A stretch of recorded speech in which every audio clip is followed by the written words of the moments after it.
Imagine standing in your backyard 1 second and the next, you're dodging rocks falling out of the sky. Now, a meteor didn't hit Williamson County this afternoon, but a botched blasting job sure did a lot of damage. News Channel 5's Chris Cannon is in our newsroom. And Chris, this led to some scary moments for one woman.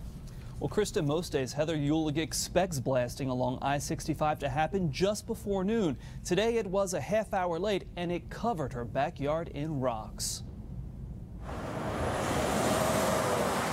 Making Interstate 65 wider in Williamson County means moving a lot of rock. So I'm out here thinking that I'm going to be safe. Little did Heather Eulig know she'd wind up in the middle of a blasting blunder. All of a sudden, I glance up and I see over the trees rocks and debris just come flying, and so I duck to take cover. There's rocks and debris in our yard. One of those rocks hit a foot from where she was standing. This is home video Eulig took just minutes after the blast along nearby I65. All these rocks started raining down while she was on the phone with her husband. When she finally got back on the line, I had said, what happened? And she said it was kind of like an earthquake.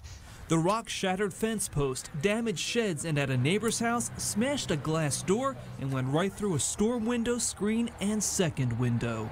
It went straight up and straight down. Then there's the rock that hit Mike Lutry's house, but his property doesn't back up to the interstate like the others. It's more than 3 football fields away. Still, the rock hit his house hard. And came through the ceiling of our master bathroom and crashed to the floor.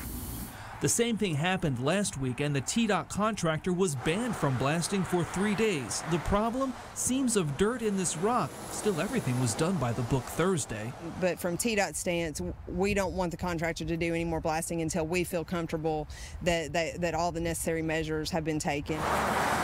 Because more rock will have to move to widen this stretch of interstate.